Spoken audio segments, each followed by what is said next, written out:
सिर्फ बिल्कुल। एक ब्लॉग पोस्ट या फिर सिर्फ एक वीडियो या फिर सिर्फ एक रील से आपकी जिंदगी नहीं बदल जाएगी। ऐसी बहुत रातों के बाद वो रात आएगी जब लोग बोलेंगे कि यार इसकी जिंदगी तो रातों रात बदल गई।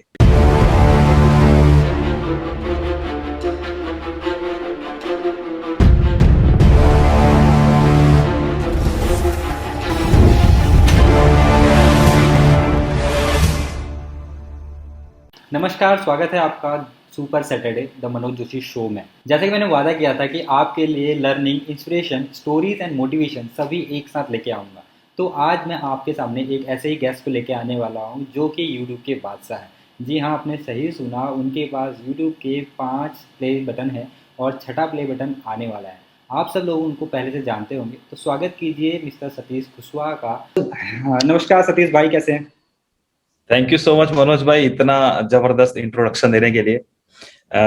Thank you so much for having me. तो भाई, वैसे तो मैंने आपको एक छोटा सा जो है इंट्रोडक्शन दिया है अपनी ऑडियंस को, लेकिन मैं चाहूंगा कि आप अपने शब्दों में थोड़ा सा डिटेल में अपने बारे में कुछ बताएं। जी भाई, थैंक यू सो मच। तो गाइस, मेरा नाम है सतीश कुशवाहा और मैं फिलहाल पिछले 5 सालों से यूट्यूब और ब्लॉगिंग करता हूँ। एंड यूट्यूब में काफी जनों पे मैं काम कर चुका हूँ, लाइक फिटनेस, कॉमेडी, अभी एजुकेशनल कंटेंट पे काम कर रहा हूँ, लाइक ब्लॉगिंग और डिजिटल मार्केटिंग टाइप की चीजों को सिखाता हूँ। एंड देन व्लॉग्स भी मैंने करे हैं, लाइक मैं अपनी लाइफ को डॉक्यूमेंट करने की कोशिश कर रहा था, बट उसको मैंने अभी ड्रॉप कर दिया है कोविड की वजह से। एंड मेरे कुछ वेबसाइट्स भी चलती हैं हिंदी में, काफी अच्छा करती हैं। एंड यही चीजें चल रही है। एंड थैंक यू मनोज भाई मुझे बुलाने के लिए। अभी बात करेंगे हम आगे इस वीडियो में काफी सारी चीजों के बारे में। जी सतीश भाई। तो सतीश भाई, आपको जैसे कि हम जगह जगह आपके स्टोरीज वगैरह देखते आए हैं कि आपने बहुत स्मॉल स्टार्ट किया था और एक गांव से हैं। तो आप थोड़ा सा अपना जो अभी के अचीवमेंट्स है पहले वो मुझे आप बताइए। स्टोरीज को हम बाद में रखेंगे, पहले मैं चाहता हूँ कि आप लोगों को अपने अचीवमेंट्स बताएं। बीइंग विलेजर और फार्मर परिवार से होते हुए यूपी के, तो थोड़ा सा अपने जो अचीवमेंट्स है वो बताइए। जी भाई, एक ये तो होता है कि हर कोई शुरुआत छोटी चीज से ही करता है, लाइक जीरो से ही शुरू करता है हर कोई। तो मैंने भी जीरो से ही शुरू किया था एंड धीरे धीरे सारी चीजें हुई थी। फिलहाल अगर आप अचीवमेंट्स की बात कर रहे हैं तो मुझे नहीं लगता अभी कुछ इतना अचीव किया है, बट अभी फिलहाल यूट्यूब के फील्ड में बात करें तो मेरे 5 प्ले बटन हो चुके हैं, जिसमें एक गोल्ड है, 4 सिल्वर है। और अभी एक और गोल्ड अपना आएगा जैसे ही सतीश के वीडियोस पे 1 बिलियन होएगा। एंड उसके बहुत बाद ब्लॉग चैनल पे भी काम कर रहे हैं, तो वो चैनल भी ग्रो हो रहा है। एंड इसके अलावा मैं वेबसाइट्स रन करता हूँ। फिलहाल जब मैंने शुरू किया था इंग्लिश के प्रॉब्लम की वजह से मैंने हिंदी में शुरू किया था। एंड तभी हिंदी में इतना कंपटीशन नहीं था, अभी भी कुछ ज्यादा कंपटीशन नहीं है, अभी भी लोग शुरू करना चाहे तो कर सकते हैं। एंड हिंदी में मेरी एक वेबसाइट थी जो टॉप टेक हिंदी ब्लॉग्स में थी, लगभग टॉप 10 के अंदर में थी। एंड अभी भी है। एंड और बात करें तो मैं जो स्टॉक्स में भी फीचर हो चुका हूँ। इसके अलावा कई जगह पे मुझे एज ए स्पीकर मेरे को इनवाइट किया गया है, तो वहां भी मैं गया हूँ। फिलहाल कोविड के वजह से जो भी अभी मेरे को इनविटेशन आया, जैसे मुझे इनविटेशन आया था एक लवली प्रोफेशनल यूनिवर्सिटी से, वहां पे मैंने एक सेशन लिया था। इसके अलावा एक रामलाल आनंद कॉलेज है दिल्ली में, वहां से मुझे इनविटेशन आया था। तो बड़ा अच्छा लगता है कि यार एक लाइक हम्बल परिवार से, हम्बल जगह से आने के बाद आपको लोग इतना प्यार देते हैं, सम्मान देते हैं, और आप अपना काम भी कर रहे हो, पैसे भी कमा रहे हो, लोगों का प्यार भी मिल रहा है। तो इससे अच्छा कुछ हो ही नहीं सकता मेरे हिसाब से। बिल्कुल बिल्कुल भाई। और वही जो चीज है ना, वही लोगों को इंस्पायर करती है और खुद को भी मोटिवेट करती है। बिकॉज जब हम अपने पीछे देखते हैं ना, तो हमें पता जी चलता है भाई। कि मतलब जो हम मूवीज में स्टोरीज देखते थे ना पहले, कि एक हीरो होता है, वो गरीब फैमिली से होता है, फिर उसके लाइफ में कुछ चेंजेस आते हैं और फिर वो होता है। तो एक्चुअली हम अपनी लाइफ के, अपनी जर्नी के हीरो की तरह अपने आप को देख सकते हैं, और बहुत सारे लोग भी हमें देखते हैं जो कि इंस्पायर होते हैं। और आप तो यूट्यूब में जितने लोग आपको फॉलो करते हैं, सभी के लिए एक इंस्पिरेशन है। थैंक यू तो भाई। नेक्स्ट जो मैं आपके बताऊंगा कि आप एक, जैसे कि मैंने अभी पहले आपको बोला भी था कि आप एक विलेजर हैं, मतलब आपके फैमिली जो है फार्मिंग फैमिली है, और इस तरीके से आपने जर्नी स्टार्ट की। तो उस जर्नी में और आप में एक चीज और थी कि आपने बीटेक किया था।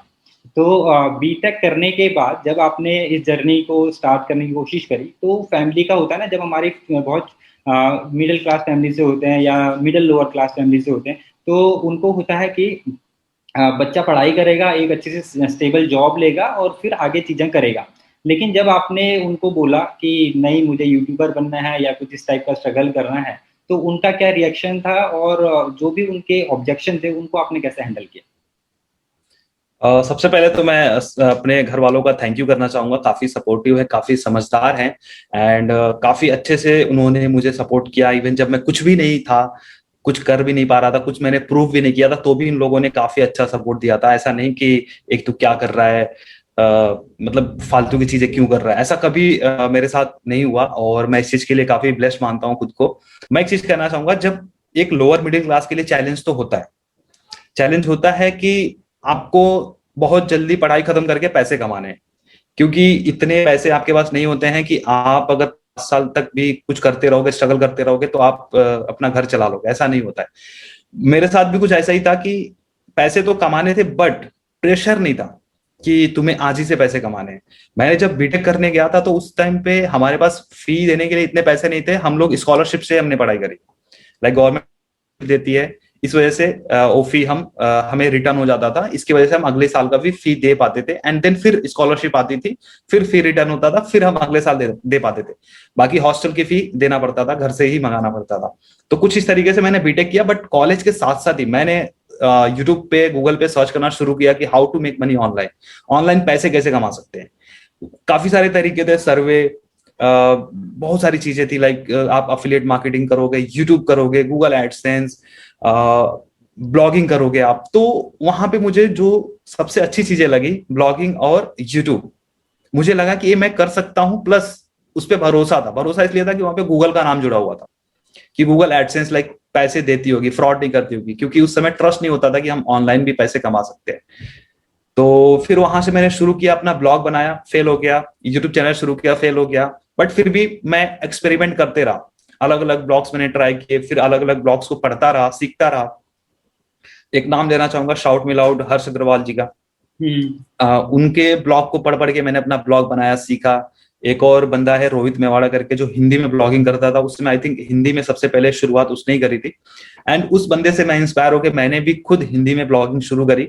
बट मैंने ना ऐसा नहीं किया कि जो दूसरे लोग कर रहे थे, लाइक मैं देख रहा था कि हर कोई ब्लॉगिंग के बारे में बता रहा है, एसईओ के बारे में बता रहा है, खुद आता नहीं है, आप दूसरों को सिखा रहे हो। मैंने क्या किया, मैं टेक से रिलेटेड मैंने ब्लॉग्स बनाए। शुरुआत में स्ट्रगल तो था, बट 6 महीने के बाद वो स्ट्रगल से लगा कि यार कुछ मिल रहा है अपने को, थोड़ा बहुत ट्रैफिक आने लगा था, एंड यूट्यूब पे भी धीरे धीरे सब्सक्राइबर्स इंक्रीज हो रहे थे। एंड यूट्यूब पे भी मैंने काफी तरह के कंटेंट बनाया। ऐसा नहीं कि मैंने पहला ही ऐसा कंटेंट बनाया वो चल गया, नहीं। पहले मैंने शुरुआत करी थी, लोगों से हम लोग रिएक्शन लेते थे। मैं कॉलेज से मैंने शुरू किया था। कॉलेज में जा जाके हम लोग एक दूसरे से पूछते थे, भाई तुम्हारा इस टॉपिक पे क्या रिएक्शन है, फिर उसको रिकॉर्ड करके अपलोड करते थे। वो कुछ ज्यादा नहीं चला, बट वो एक एक टाइम तक हमने वो किया। फिर उसके बाद प्रैंक करना शुरू किया। जब मैं मुंबई आया, प्रैंक करना शुरू किया, वहां पे भी मार पड़ी, छोड़ दिया। फिर उसके बाद हमने ऐसे कॉमेडी स्केचेस करने शुरू किए, लाइक स्क्रिप्ट लिख के उसके ऊपर कॉमेडी वीडियोस बनाते थे। एंड वो भी कुछ टाइम तक चला। उसमें भी काफी स्ट्रगल, काफी एक एक हफ्ता लगता था एक वीडियो बनाने में। और हमारे पास कोई इतना ना बढ़िया एक्टर, ना कोई स्क्रिप्ट लिखने वाला, खुद ही सोचो, खुद ही लिखो, खुद ही एक्टिंग करो। तो ये सब काफी झमेले थे। फिर जाके मैंने टेक वीडियोस बनाना शुरू किया। जो भी मैं प्रोडक्ट खरीदता था, लाइक मैंने लैपटॉप खरीदा, उसका वीडियो बना दिया, मैंने फोन खरीदा, उसका वीडियो बना दिया, फ्रिज खरीदा, कुछ भी आप मैंने टेक वाली चीजें मैंने खरीदी, उसका मैं वीडियो बना देता था। और मुझे ऑनेस्टली जैसा लगता था उस प्रोडक्ट को लेने के बाद, वो मैं बता देता था। तो इस तरीके से मैंने अलग अलग चीजों पे मैंने काम किया, एंड धीरे धीरे रास्ता मिलते गया कि यार मैं क्या कर सकता हूँ। एंड फिर मेरी नेटवर्किंग अच्छी होने लगी थी ऑनलाइन फील्ड में। तो मैं ऑनलाइन फील्ड में जो लोग भी सक्सेसफुल थे, उनके साथ मैं वीडियोस करने लगा। इससे कोलैबोरेशन करके मुझे फायदा मिला कि उनकी भी ऑडियंस मेरे पास आई, और लोगों ने इस तरह का नया फॉर्मेट पहली बार देखा था। यूट्यूब पे कोई नहीं कर रहा था जब मैंने शुरू किया था। एंड अभी देखोगे, अब बहुत भरमार लग चुका है। इवन आपने शुरू किया है, आपने शुरू किया है, आप तो सब इंस्पायर होते जा रहे हैं लोग। जी। तो मुझे काफी अच्छा लगता है कि चलो, जो मैंने चीज शुरू करी थी उसके बाद काफी सारे लोग कर रहे हैं। इवन अप्रिशिएशन मिल रहा है कि लोगों को इंस्पिरेशन मिलती है उन कहानियों से, उन स्टोरीज से। तो अच्छा लगता है। तो फिलहाल इस तरीके से मेरी जर्नी शुरू हुई और यहाँ तक आई थी। और रही बात घर वालों का सपोर्ट, तो पहले भी था, आज भी है। एंड आई नो कि बहुत सारे लोगों के घर में प्रॉब्लम होता है कि मम्मी पापा नहीं मानते हैं इस चीज के लिए। बट अगर आप रिजल्ट दिखाओगे एक टाइम के बाद, लोग बिलीव करते हैं। पहले तो आपको खुद में बिलीव करना है कि आप कर सकते हो, आप कर लोगे, एंड देन लोग भी आप में बिलीव करने लगेंगे। बिल्कुल। तो इन सब चीजों के बीच में जब हमारे लाइफ में ना बहुत सारे स्ट्रगल आते हैं, जैसे कि आपने यूपी से माइग्रेट हो गए, आप मुंबई में गए, एक नए शहर में गए, तो आपको वहां पे कैसे चैलेंजेस आए? सी, अब जैसे मैं ग्रेजुएट था, ठीक है, तो जब किसी को हम इंट्रोड्यूस करते थे कि मैंने बीटेक किया हुआ है, तो लोग थोड़ा रिस्पेक्ट दिखाते थे। इसीलिए कहा जाता है तो पढ़ना लिखना थोड़ा जरूरी होता है। आप पढ़ लिख लोगे ना तो आपको कुछ रास्ते आसान हो जाते हैं। भले आप पढ़ाई से रिलेटेड कुछ नहीं कर रहे हो, कुछ और स्ट्रीम कर रहे हो ना, फिर भी लोग आपको रिस्पेक्ट देते हैं कि हाँ पढ़ा लिखा आदमी है। तो यहाँ पर मुंबई आने के बाद तो स्ट्रगल था। हम लोग एक छोटे से रूम में रहते थे। इवन मैंने इसके बारे में वीडियो भी बनाया था अपने चैनल पे। काफी छोटे से रूम में रहते थे। जो भी पैसे शुरुआत में बनते थे लगभग $100 के आसपास, मतलब 6-7 हजार रुपए होते थे हर महीने के। और मैं था, एक और मेरा फ्रेंड है, पार्टनर, जो मेरे वेबसाइट्स को संभालता है, शैलेश चौधरी। तो वो दो जन थे हम लोग। बाकी वहां पे 4 जन और रहते थे। तो 6 जन एक ही रूम में रहते थे, और जो भी पैसे आते थे खर्च हो जाते थे, कुछ बचता नहीं था। तो शुरुआत में ये थोड़ी दिक्कतें थी। एंड वहां से रही बात लोगों से मिलने की, तो लोग काम देखते हैं मेरे हिसाब से। बाद में पूछते हैं आप कहाँ से हो, आपकी कास्ट क्या है, आपका रिलीजन क्या है। पहले आपका काम काम कैसा है, काम कैसा कर रहे हो, तभी नहीं है।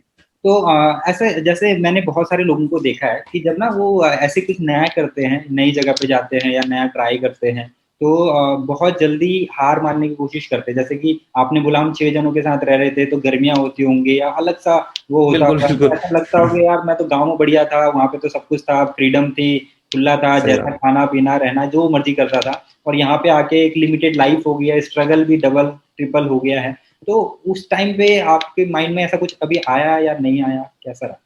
बिल्कुल बिल्कुल, गिव अप करने का भी आता था, ख्याल आता था, क्योंकि 2-3 साल तक तो कुछ हो ही नहीं रहा था। वो ऐसे ही रेंग रहे थे हम लोग, चल रहे थे, कुछ कुछ समझ नहीं आ रहा था कि भाई ये हो क्या रहा है। मतलब कुछ हो ही क्यों नहीं रहा है, हम लोग इतना मेहनत कर रहे हैं, ऑनेस्टली काम कर रहे हैं। और ऐसा फील होता था ये कोई चमत्कार होगा, बट पता है कोई चमत्कार जैसी चीज नहीं होती है। लोगों को फील होगा, दूसरे लोग जब देखेंगे ना कि यार यार ये तो यहाँ था वहां चला गया, उनको लगेगा चमत्कार हुआ है। बट आपको कभी ऐसा फील नहीं होगा, आपको ग्रेजुअली धीरे धीरे ही चीजें मिलती है। एंड जब आप बोल रहे हो ना हम 6 लोग रहते थे, तो पता है शूट करने में बड़ा प्रॉब्लम होता था। जब मैं वीडियोस करता था तो मेरे को वीडियोस करने के लिए फैन ऑफ करना पड़ता था, नहीं तो क्योंकि फैन का जो आवाज था बहुत ज्यादा आता था वीडियो में, तो हमें फैन बंद करना पड़ता था। अब बाकी के जो 2-3 लोग जो भी रूम में रहते थे उनको दिक्कतें होती थी, तो अब वो मेरे लिए दिक्कत क्यों सहे, उनको क्या फायदा है। तो जब वो लोग कहीं चले जाते थे, बाहर चले जाते थे काम करने के लिए, उस टाइम पे मैं शूट करता था और हम्म। रात को बैठ के एडिट करता था। इवन इतनी गर्मी लगती थी, मैंने तो जो स्टॉक वाले वीडियो में भी बताया था कि हम लोग, इतना गर्मी होता था, सिर पे ना चादर भिगो के रखते थे ताकि थोड़ा ठंडी रहे। ये बात तो बिल्कुल सही है। मतलब कि जो लोग भी, जितने भी लोग सक्सेस हुए हैं या जिन्होंने भी कुछ हासिल किया है, उन्होंने जो भी उनके आसपास प्रॉब्लम आई है सराउंडिंग में, उनमें अपॉर्चुनिटीज ढूंढने की कोशिश की है और उनसे जीतने की कोशिश की है, और वही छोटी छोटी जीत उनको एक बड़ी जीत हासिल कराती है। तो इससे आगे मैं आपको आपसे एक चीज, वो बहुत सारी सीरियस बातें हमने करी है, तो मैं आपसे एक चीज पूछना चाहूंगा, इतने जो लाइफ की जर्नी में ऐसा कोई इंसिडेंट आपको याद हो जो जिसको आप याद करते हो तो आपको हंसी आती है कि यार ऐसा मैं भी ऐसा था? क्योंकि जब हम आगे बढ़ते हैं तो हम ग्रो करते हैं, इम्प्रूव करते रहते हैं, लेकिन एक आपका पुराना पास का कुछ एक ऐसा सीन जो आपको समझ में याद आ रहा हो और जिसको आपको लगता है यार ये मैं था क्या? आई थिंक ऐसी बहुत सारी चीजें हैं, अगर मैं थोड़ा सा दिमाग पे जोर डालूं तो मुझे आएगा। हाँ, मैं पहले ना, मैं देखता था कि जो यूट्यूबर्स टॉप पे थे गाली गलौज करते थे। मतलब मुझे ऐसा लगता था कि गाली गलौज वाले कंटेंट चलते हैं, तो मैंने भी अपने वीडियोस में गाली देना शुरू कर दिया था। हम्म। डबल मीनिंग कंटेंट बनाना शुरू कर दिया था। मुझे लगा कि अगर यूट्यूब पे पॉपुलर होना है तो आपको इस तरह के कंटेंट बनाने पड़ेंगे। बट फिर अमित बड़ाना को देखा, और भी बहुत सारे क्रिएटर्स को देखा मैंने जो गालियां नहीं देते, आज भी नहीं देते। तो हम्म। वो लोग काफी सक्सेसफुल हुए। देन वो मेरे दिमाग का वो पर्दा हटा कि जरूरी नहीं कि हम गालियां ही देंगे, या फिर लोगों को सिर्फ गालियां ही पसंद है, ऐसा नहीं होता है। आप अच्छा कंटेंट बनाओगे तो भी आ सकते हो। एंड तब मेरा जो थॉट प्रोसेस था इस ऐसा था कि मैं सोचता था कि यार सिर्फ लोग गाली गलौज को ही देखना पसंद करते हैं।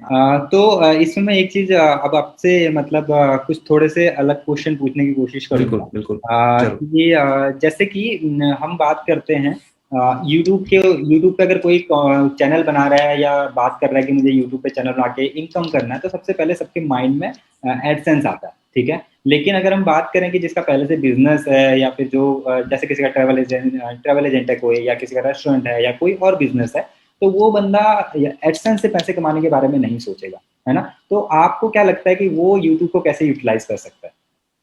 मैं कुछ एग्जाम्पल के साथ में आपको समझाना चाहूंगा। देखिए, ऐसे बहुत सारे लोग हैं यूट्यूब के ऊपर या फिर ब्लॉग में जो एडसेंस या फिर ब्रांड स्पॉन्सरशिप से नहीं कमाते हैं। उनका खुद का प्रोडक्ट है जिसको प्रमोट करते हैं और उसके ही अराउंड कंटेंट बनाते हैं ताकि उनके प्रोडक्ट का प्रमोशन ऑर्गेनिक तरीके से होए और लोग उसको यूज करें। एग्जाम्पल के लिए प्रांजल कामरा करके एक यूट्यूबर है, फाइनेंस यूट्यूबर हैं जो फाइनेंस से रिलेटेड जानकारी देते हैं। उनके बहुत सारे प्रोडक्ट्स हैं फाइनेंस से रिलेटेड। एग्जाम्पल के लिए अगर बताऊं, उनका एक टिकर करके एक वो है टूल है जहां पे हम स्टॉक्स को एनालाइज कर सकते हैं कि कैसे कौन से स्टॉक को खरीदना चाहिए या फिर कौन सा स्टॉक का फंडामेंटल की कैसा है क्या है, तो सारा डिटेल हम जान सकते हैं उस स्टॉक के बारे में। तो ये लोग रिलाई नहीं करते किसी ब्रांड पे, स्पॉन्सरशिप पे या फिर सिर्फ एडसेंस पे। इनका खुद का प्रोडक्ट है, इनका टारगेट है कि अगर मेरे वीडियो पे 1 लाख व्यूज आते हैं तो उस 1 लाख में से 1,000 भी कस्टमर कन्वर्ट होते हैं ना, तो उनके लिए एनफ है। बेसिकली आपकी वीडियो जो है वो सॉल्यूशन बेस्ड होनी चाहिए और जो भी कस्टमर के पेन पॉइंट्स हैं उन पे होना चाहिए। आपके बिजनेस से रिलेटेड जो FAQs हैं उन पे रिलेटेड बिल्कुल होना चाहिए और आपका एक्सपीरियंस होना चाहिए बिजनेस में या फिर प्रोडक्ट और सर्विसेज का। तो उस तरीके से उनको हम अगर यूट्यूब पे प्रमोट करें तो वहां से हम लीड जनरेट कर सकते हैं, कस्टमर को कन्वर्ट कर सकते हैं और बहुत सारे अपॉर्चुनिटीज हैं बिजनेस ओनर्स के लिए भी। यहाँ पे मनोज भाई एक चीज मैं बोलना चाहूंगा। देखिए, जैसे मैंने जब ब्लॉगिंग सीखी थी, यूट्यूब सीखी थी, तो हर कोई बोलता है ना एडसेंस से कमा लोगे, एडसेंस से कमा लोगे। शुरुआत ही हमारी गलत तरीके से कर दी जाती है। हमारे को ना लॉन्ग टर्म सोचने को नहीं बोला जाता है। जब कोई भी सिखाता है, कोई भी मेक मनी ऑनलाइन के ऊपर जिनका भी कंटेंट था, वो बड़ा सोचना नहीं सिखाते हैं। शुरुआत ही छोटी चीज से करवाते हैं। मैं नहीं बोला हूँ छोटी चीज शुरू करना गलत है, बट उसको ऐसा पोर्ट्रे कर देते हैं जैसे कि यही सब कुछ है। आप देखोगे 90% जो नए ब्लॉगर्स हैं सिर्फ एडसेंस के ऊपर ही रिलाई करते हैं। एंड एक टाइम के बाद उनको पता चलता है कि जो एडसेंस का इनकम होता है सिर्फ 10% होता है, बाकी का हमारा 90% होता है। बिल्कुल बिल्कुल। अच्छा सतीश भाई, बहुत सारी चीजें हो गई और जैसे कि आप बहुत मोटिवेटेड पर्सन हैं, लोगों से इंस्पायर होते हैं और बड़ा सोचते हैं बेसिकली, तो कौन से ऐसे लोग हैं जो आपको बहुत इंस्पायर करते हैं और हमेशा आगे बढ़ने के लिए प्रोत्साहित करते हैं? शुरुआत तो मैं अपने घर से करूंगा। मेरे पापा मुझे बचपन से हम लोगों को सिखाते थे चीजों को कैसे हैंडल करना है, कभी प्रेशर आया तो कैसे उस प्रेशर से कैसे बचना है। एंड अगर आपको लग रहा है कि यार कोई सोल्यूशन नहीं मिल रहा है, तो उस दौरान भी आपको आपका पोटेंशियल याद दिलवाने में हेल्प करते थे मेरे पापा। तो उनसे शुरू करूंगा मैं। और फिर अभी अगर बात करें ऐसे, तो संदीप माहेश्वरी जी का मैं बहुत बड़ा फैन हूँ। हालांकि और भी बहुत सारे लोग हैं। टीवीएफ के फाउंडर जो हमारे अरुणव कुमार सर हैं, वो उनसे काफी इंस्पायर हुआ था यूट्यूब में बेसिकली आने के लिए। मैंने यूट्यूब को एज ए बिजनेस लेने के लिए उन्हीं से इंस्पायर हुआ था कि यार यूट्यूब पे हम बिजनेस भी कर सकते हैं। अच्छा, तो नेक्स्ट मेरा रहेगा कि जैसे ये तो हो गए जितने लोगों से हम इंस्पायर होते हैं, लेकिन जैसे कि आपने शुरुआत में एक चीज और कही थी कि मैंने बीटेक किया हुआ था, तो मैं पढ़ा लिखा था, तो जिससे मेरे को प्रॉब्लम कम हुई। तो ये आपने बिल्कुल सही बात करी कि जब हमारी नॉलेज ग्रो करती है तो हम ग्रो करते हैं। तो नॉलेज ग्रो करने के लिए आप क्या क्या करते हैं? कौन सी बुक्स पढ़ते हैं? कौन से यूट्यूब चैनल्स फॉलो करते हैं? या कहाँ से आप नॉलेज? बिल्कुल बिल्कुल सही सही क्वेश्चन पूछा। ऐसा नहीं है कि हमने एक बार कुछ अचीव कर लिया अब इसके बाद सीखने की जरूरत नहीं है, ऐसा नहीं है। इंसान को, आई थिंक इंसान लाइफ टाइम सीखता रहता है और सीखने की जो इच्छा होनी चाहिए वो होनी चाहिए हर इंसान के अंदर, कि आप हमेशा कुछ ना कुछ नया सीखते रहो। मैं खुद को अपग्रेड करता हूँ। और रही बात बुक्स की, तो फिलहाल मैं जो काफी ऐसे बुक्स पढ़ता हूँ जो मुझे सेल्फ हेल्प और पर्सनल फाइनेंस को प्लस हमारे माइंडसेट को डेवलप करने में हेल्प करती हैं, ऐसे बुक्स को मैं पढ़ता हूँ। कुछ अगर नाम लेना चाहूँ तो शुरुआत तो मैंने करी थी rich dad poor dad, think and grow rich और the secrets of millionaire mind. ऐसे बहुत सारे बुक्स से मैंने शुरुआत करी थी। अभी जो रिसेंटली जो मैं बुक पढ़ रहा हूँ, एक बुक है हाउ टू अट्रैक्ट मनी, और एक और बुक है गौर गोपाल दास जी का, लाइफ के ऊपर ही है, जीवन के 4 पहिए करके कुछ तो ऐसा है। अच्छा, ये तो होगी सारी चीजें जो कि हम लोग समझते हैं और दूसरे लोगों को भी समझाने की कोशिश करते हैं। इसके बीच में मैं बहुत सारे लोगों को मिलता हूँ, तो इनमें बहुत सारे लोगों में ऐसे भी लोग होते हैं जो कोई जॉब कर रहे हैं और बहुत टाइम से स्ट्रगल कर रहे हैं कि भाई यार कुछ जॉब में इम्प्रूवमेंट हो, कुछ इंक्रीमेंट हो, या फिर साइड बाय साइड कुछ हासिल कर सके। तो उनके पास 1-2 घंटे होते हैं, लेकिन क्योंकि उनके पास कोई आइडिया नहीं होता और जो आसपास का सर्कल होता है वो इतना इनोवेटिव नहीं होता या कोई इंस्पिरेशन वाला नहीं होता, तो वो उनके माइंड में कुछ ऐसे सोच नहीं आ सकती। तो हो सकता है उनमें से कुछ लोग हमारी वीडियो देख रहे हों, अभी हमारा ये सुपर सैटरडे का जो एपिसोड है वो देख रहे हों, तो आप उनको कौन से ऐसे टिप्स देना चाहते हैं जिससे वो अपना साइड हसल स्टार्ट कर सकते हैं और धीरे धीरे उसको एक पैसिव इनकम में कन्वर्ट कर सकते हैं? बहुत सही सवाल आपने पूछा मनोज भाई। लेकिन अगर हम डे 1 से ही कोई देखते हैं ना कि साइड हसल वाली कोई क्या ऐसी चीज है जिससे हम पैसे बना सके थोड़ा बहुत, डे 1 से हमें कोई तरीका नहीं मिलेगा ऑनलाइन अगर सर्च करते हैं तो। या तो तभी तरीका मिलेगा जब आप एक्सपर्ट हो, उस चीज को करने में एक्सपर्ट हो। जो भी काम आपने देखा, जैसे मान लो आपने सर्च किया कि top 10 side hustle jobs part time करने के लिए, तो शुरुआत आपको करोगे, कम से कम 2-3 महीने आपको समझने में लगेंगे। अगर जो भी काम मिल रहा है, जो भी साइड हसल करने को दिख रहा है वहां पे, गूगल पे आपने सर्च किया, उनमें से जो भी काम आपको पसंद आ रहा है, अगर आप करना चाहते हो 1-2 घंटा, तो आपको सीखना पड़ेगा। आप देखो कि उसको करने के लिए क्या क्या स्किल्स की जरूरत है करंट में, आप उस स्किल को सीख सकते हो। ऐसे बहुत सारे साइड हसल जॉब्स हैं अभी के टाइम पे। अगर मैं बताऊं, इसमें वीडियो एडिटिंग कर सकते हो, ग्राफिक डिजाइनिंग कर सकते हो, दूसरों के रील्स के लिए रील्स एडिटिंग कर सकते हो। अभी बहुत सारे इंस्टाग्रामर रील्स बना रहे हैं, इंस्टाग्राम पे पोस्ट डाल सकते हो। मैंने इसके ऊपर एक वीडियो बनाया था। इवन इतना ही नहीं, आप कंटेंट राइटिंग कर सकते हो, जो साइड असल में काफी सही जॉब है। आप 1 से 2 घंटा आप डेली करोगे, आराम से 200 से 300 रुपए एक आर्टिकल का आप बना सकते हो। और अभी जिस तो जिस हिसाब से पहले बोलते थे ना कि अकाउंट्स लाइन में या इन लाइन में साइड हसल जॉब नहीं होती थी, तो जिस हिसाब से मैं देख पाता हूँ कि इतने एंटरप्रेन्योर बढ़ रहे हैं, इतने लोग बढ़ रहे हैं जिनको कि अकाउंटिंग, जीएसटी की नॉलेज नहीं होती है। हर किसी को कोई ना कोई हाँ, करना चाहिए। सही बात, तो अगर बिल्कुल आप अच्छी नेटवर्किंग करते हैं सोशल मीडिया को यूज करते हुए, तो इसको भी यूटिलाइज कर सकते हैं इस टाइप के लोगों से जुड़ के और उनसे काम को लेने के लिए। सही बात, सही बात। हम्म। हाँ, तो मैं आपसे क्योंकि आप यूट्यूब के मास्टर हैं, ठीक है, और आप मतलब आपने जितना हासिल किया है वो सबका सपना होता है। ऐसी कौन सी चीजें हैं जो हमें यूट्यूब पे करनी चाहिए, और कंसिस्टेंसी का क्या रोल है यूट्यूब में? दूसरी चीज ये है कि क्या सिर्फ यूट्यूब को ग्रो करने के लिए कुछ टूल्स वगैरह सीख लेना या ये करना यही जरूरी है, या फिर कुछ एक डिफरेंट माइंडसेट भी चाहिए होता माइंडसेट तो सबसे पहले मैं माइंडसेट का बोलता हूँ कि माइंडसेट आपका एक पॉजिटिव माइंडसेट होना चाहिए किसी भी काम को करने के लिए। आप ट्राई करने के लिए चीजों को मत करो, आप एकदम बिलीव करो कि जो चीजें आप करने जा रहे हो एकदम होगा। आप 100% सफल होगे, नहीं सफल होगे, आपको सीखने को मिलेगा। इतना पॉजिटिव एटीट्यूड होना चाहिए किसी भी काम को करने के लिए। रही बात यूट्यूब में हम क्या करें, यूट्यूब हो या फिर कोई भी सोशल मीडिया प्लेटफॉर्म हो, आपको लोगों के लाइफ में वैल्यू देना है। वो वैल्यू किसी भी तरह से हो सकता है, एंटरटेनमेंट हो सकता है, एजुकेशन हो सकता है, हेल्थ से रिलेटेड चीजें हो सकती हैं। आप ऑनेस्टी के साथ में वैल्यू दो। और एक और आपने पॉइंट बोला था, कंसिस्टेंसी। कंसिस्टेंसी का रोल हर चीज में है। आप चाहे कोई बिजनेस कर रहे हो, ऑफलाइन कर रहे हो, वहां पे भी आप ऐसा नहीं कि हफ्ते में 2 दिन दुकान ओपन कर रहे हो, 4 दिन बंद कर रहे हो और फिर संडे छुट्टी ले रहे हो। ऐसा बिल्कुल नहीं करना है। आपको एक टाइम फिक्स कर देना है कि यार मैं अगर यूट्यूब को इतना टाइम दूंगा, मैं वीक में 2 वीडियोस दूंगा, 3 वीडियोस दूंगा।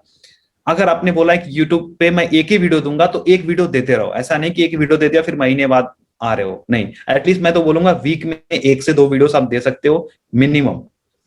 और टूल्स की रही बात, तो कुछ ऐसे टूल्स हैं यूट्यूब के लिए मैं बताऊंगा, विड आईक्यू करके है या फिर ट्यूब बडी, दोनों में से कोई एक आप यूज कर सकते हो। इससे क्या होता है कि हम एसईओ वगैरह अपना सही कर सकते हैं, टैग्स देख सकते हैं किस टैग पे रैंक हो रहा है, नहीं हो रहा है, वो हमें पता चलता है। और डिस्क्रिप्शन सही है कि नहीं, टाइटल सही है कि नहीं, और प्लेलिस्ट में ऐड करने का सारा वहां पे चेक पॉइंट्स लिखा रहता है। जैसे ब्लॉगिंग में योस्ट प्लगइन होता है, वैसे यहाँ पे विड आईक्यू या फिर ट्यूब बडी होता है। अच्छा, एक चीज बहुत ज्यादा लोगों को कंफ्यूज करती है। हम्म। मेरे पास भी बहुत सारे क्वेश्चन आते हैं, क्योंकि मैं डिजिटल मार्केटिंग और सोशल मीडिया से रिलेटेड कंटेंट क्रिएट करता रहता हूँ। तो मेरे पास भी बहुत सारे आते हैं कि अभी क्या है कि शॉर्ट्स का जमाना आ रहा है, लॉन्ग वीडियोस कौन देखता है। तो आप उन लोगों के लिए क्या कहना चाहेंगे कि तो 2021 आप में अगर इससे देखिए, स्टार्ट करें? मैं तो बोलता हूँ बोलने को तो आप कुछ भी बोल सकते हो, आप भी करो करो ना। फिर शॉर्ट वीडियो का जमाना आ रहा है तो शॉर्ट वीडियो भी करो। किसने मना किया है कि आप शॉर्ट वीडियो आप नहीं कर सकते? इवन मैं बता रहा हूँ, मैं भी रील्स में क्रिएट कर रहा हूँ, बट मेरे रील्स आप देखोगे ऐसे वैसे नहीं है, टिकटॉक टाइप के नहीं है। हाँ, आपको वहां से भी वैल्यू मिलेगी। वो तो मैं वो देखता 30 सेकेंड में भी मैं वैल्यू देने की कोशिश कर रहा हूँ। इवन मैंने यूट्यूब शॉर्ट्स भी एक्सपेरिमेंट करके देख लिया है। एक्सपेरिमेंट करो ना यार। देखो, हम अपग्रेड नहीं होना चाहते हैं, हम नई चीजों को ट्राई नहीं करना चाहते, तो फिर ग्रो कहां से होंगे? अगर जिस चीज का जमाना आ रहा है आने दो, हम अडॉप्ट करेंगे। जब नई टेक्नोलॉजी को जब अडॉप्ट करोगे तो आप उसके साथ चल पाओगे, नहीं तो आप फेल हो जाओगे। बिल्कुल बिल्कुल। और रही बात लॉन्ग फॉर्म कंटेंट के, उसका भी मैं आपको बता देता हूँ कि उसका कितना महत्व है। ये जो वीडियो देख रहे हैं ये लॉन्ग फॉर्म कंटेंट है, ठीक है। आप ये बताओ, इसमें हमने पूरे इस जर्नी के बारे में बात कर दिया, मेरे यूट्यूब जर्नी के बारे में, मेरे ब्लॉगिंग जर्नी के बारे में। इसको 30 सेकंड में तो हम बता नहीं सकते, बिल्कुल भी नहीं और बता। ना ही आप सीख लोगे 30 सेकंड के अंदर कि भाई ब्लॉगिंग में इसने क्या क्या कर लिया। 30 सेकंड में किसी को जज कर पाना बेवकूफी ही है, किसी को जज करना। बिल्कुल उसी तरीके से है जिस तरीके से अगर हम किसी को बोले कि भाई आपको हेल्दी रहना है तो आपको रोज खाना खाना पड़ेगा। लेकिन ये हो गया शॉर्ट वीडियो कि आपको खाना खाना पड़ेगा। लेकिन अगर हम हम्म। लॉन्ग की बात करेंगे तो ये आपको किस टाइप का खाना पड़ेगा, कौन सा बिल्कुल, खाना आपके बिल्कुल। लिए हेल्दी है, कौन सा आपके लिए हाँ, अनहेल्दी है। सब चीज आपको लॉन्ग फॉर्म में ही पता चलता है। और जिसका इवन मैं क्या करता हूँ मनोज भाई, मैं आपको टोक रहा हूँ, मैं क्या करता हूँ, मैं रील्स में या फिर शॉर्ट्स में कुछ ऐसा हिंट दे देता हूँ जिसकी वजह से लोग मेरी पूरी वीडियो देखने जाते हैं। बिल्कुल बिल्कुल तो बिल्कुल। आप मार्केटिंग का भी उसका टूल बना सकते हो, मार्केटिंग के लिए यूज कर सकते हो शॉर्ट फॉर्म वाले कंटेंट को। उसको आप यूटिलाइज करो ना चीजों को, आप पॉजिटिव तरीके से देख ही नहीं रहे हो, आप बस एक नेगेटिव देख रहे हो कि यार ये तो जा रहा है, जमाना जा रहा है। अरे भाई जा रहा है, कुछ तो आ रहा है ना, अगर वो हम्म जा रहा है तो वो आ रहा है, उसमें आप करो ट्राई। आपको सब चीजों को अडॉप्ट करना चाहिए अपने, उसके ऊपर क्या साइकोलॉजी चल रही है उस साइकोलॉजी को क्रैक करना चाहिए, और बिल्कुल। अपना माइंडसेट उसी हिसाब से डेवलप करना पूरा चाहिए। अगर हम शिकायत करते रहेंगे ना मनोज भाई, तो शिकायत तो करते रह जाएंगे कि भाई ये जा रहा है, वो आ रहा है, ऐसा नहीं हो रहा है, वैसा नहीं हो रहा है। मुझे क्या लगता है कि आप किसी के सामने कोई भी दो काम रखोगे तो वो हमेशा आसान वाला काम चूज करता है, ठीक है। सही बात है। और शिकायत करना उन्हीं कामों में से एक है, कि आसान कामों में से एक है, कि शिकायत करने में आपको सेकंड लगने वाले हैं। अगर कुछ काम को लगने परफॉर्म करना है तो उसमें महीने भी लग सकते हैं, दिन भी लग सकते हैं, घंटे भी बिल्कुल। लग सकते हैं, और सालों भी लग जाते हैं। इसके बाद मैं आपसे एक चीज पूछना चाहूंगा कि आप वैसे तो बहुत सारे पॉजिटिव चीजें बोलते हैं और बहुत कुछ रखते हैं, लेकिन फिर भी आपके ऐसे कोई तीन फेवरेट कोट वगैरह या जो चीजें, ऐसी कोई बातें जो लोगों को इंस्पायर और मोटिवेट करें? मैं वही चीजें यहाँ पे रिपीट करूंगा जिसने मेरी लाइफ बदल दी, जिस तरह के कोट्स ने। सबसे पहला कि आप 5 ऐसे दोस्त बनाओ जो जिनका जो गोल है, जिनका जो फोकस है पॉजिटिव है, जिनका एटीट्यूड पॉजिटिव है, माइंडसेट अच्छा है, उनको दोस्त बनाओ। एक आपने कोट पढ़ा होगा ना कि अगर आपके दोस्त 5 मिलियनेयर हैं तो 6वें आप बनने वाले हो, मतलब। तो उस तरह का सर्कल आप डेवलप करो अपने आसपास में। ऐसे लोग के साथ बिल्कुल ना रहो जिनका नेगेटिव एटीट्यूड है, नेगेटिव माइंडसेट है। ऐसे लोगों के साथ बिल्कुल भी ना रहो, वो आपको चूस लेंगे, आपको और नेगेटिव लेके जाएंगे। दूसरा यह है कि आप बुक्स पढ़ना शुरू कर दो। बुक्स पढ़ने से आपको काफी हेल्प मिलती है, काफी आप मोटिवेटेड रहते हो, आपका माइंडसेट डेवलप होता है। थर्ड है कि आप नेटवर्किंग करो अच्छे लोगों के साथ में। जितने अच्छे लोगों के साथ में नेटवर्किंग करोगे, आपका नेटवर्थ भी उतना ही बढ़ता जाएगा। इसी के बीच में मुझे आपका एक रील याद आ गया। मैंने मतलब कुछ दिन पहले ही आपका एक रील देखा था, तो मैं हाँ उसके बारे में बता दूंगा कि आपने उस रील में बोला था कि हर कोई चाहता है कि जल्दी से उसे सक्सेस मिले और रातों रात सक्सेस मिल जाए। तो ऐसा नहीं होता। एक ब्लॉग पोस्ट डालने से आप ब्लॉग हाँ सही बन बात है। जाते हो, एक आप वीडियो डालने से यूट्यूबर नहीं बन जाते हो। तो मैं चाहूंगा कि उसे आप अपने वर्ड्स में यहाँ पे रिपीट करें। बिल्कुल बिल्कुल। आपका मैंने बोलने का अंदाज है। एग्जैक्टली मैंने ऐसे ही बोला था मनोज भाई कि सिर्फ बिल्कुल एक ब्लॉग पोस्ट या फिर सिर्फ एक वीडियो या फिर सिर्फ एक रील से आपकी जिंदगी नहीं बदल जाएगी। ऐसी बहुत रातों के बाद वो रात आएगी जब लोग बोलेंगे कि यार इसकी जिंदगी तो रातों रात बदल गई। और वो मेरा पर्सनल मेरा थॉट था। कई लोग मेरे को बोलते थे भाई मैंने 10 वीडियो डाल दिया, कुछ हो ही नहीं रहा है। मैंने 5 वीडियो डाल दिया, कुछ हो ही नहीं रहा है। भाई 10-5 में आप किस चीज का वेट कर रहे हो? अगर 10-5 पे रिजल्ट आ गया तो क्या आप रुक जाओगे? आप आगे नहीं काम करोगे? इसका मेन रीजन ये भी है कि लोगों को ना शॉर्टकट चाहिए। उनको कोई सही चीज भी बता रहा होगा, लेकिन वो अगर छोटी नहीं है, शॉर्टकट नहीं है उसमें, तो उनको लगता है कि नहीं ये काम नहीं करेगी, और मुझे शॉर्टकट चाहिए, मुझे जल्दी करना है, ये करना है। और इसी चीज का फायदा जो है वो लोग उठाते हैं, और उनको ऐसी चीजें बेच देते हैं या ऐसे ट्रैप में फंसा देते हैं जिसमें फिर बाद में जाके उन्हें पछतावा होता है, और शायद फिर वो अपनी जिंदगी में उनको ऐसा धक्का लगता है कि वो कुछ नया डिसीजन भी नहीं ले पाते कुछ अच्छा कई बार। नहीं ले पाते हैं, हाँ सही जैसे बात। कई बार किसी ऑनलाइन देख के मैं गया सपोज, और मैंने कोई ऐसा प्रोग्राम ज्वाइन कर लिया जो कि फॉल्स प्रोग्राम था, या फिर एक झूठे वादे थे उसमें, या ऐसी चीजें थी, और मैं वहां से हार गया। तो उसके बाद कोई और आके मुझे ऑनलाइन कुछ बताने की कोशिश करे, सही भी चीज बताएगा, तो शायद से मैं उसे हाँ बिलीव नहीं करूंगा। तो सतीश भाई, बहुत बढ़िया डिस्कशन रहा हमारा, और आई होप कि लोगों को इससे बहुत सारी वैल्यू मिली होगी, और ये सैटरडे सबके लिए सुपर सैटरडे रहा होगा। और ऐसे ही मैं आगे भी बहुत सारे सेशंस लाने वाला हूँ, बहुत से अच्छे अच्छे लोगों को एपिसोड्स में लाने वाला हूँ, और अगर आप चाहोगे तो मैं सतीश भाई को भी दोबारा लाने की कोशिश करूंगा, और रिक्वेस्ट करूंगा कि वो आपके साथ 1-to-1 सेशन करें, या कुछ भी जो भी वैल्यूबल कुछ करना चाहेंगे वो करें। तो thank you so much Satish भाई for being here. Thank you भाई, thank you so much Manoj भाई, काफी अच्छा लगा। एंड आई होप कि ऑडियंस को भी काफी अच्छा लगा। तो अगर आपको अच्छा लगा तो लाइक करना, और मनोज भाई को सपोर्ट करो, सब्सक्राइब करो इनके चैनल को, और यहाँ पर ऐसे ही इंस्पायरिंग गेस्ट को लाते रहेंगे। Thank you so much Manoj भाई, एक बार फिर से आपने मुझे बुलाया अपने शो पर।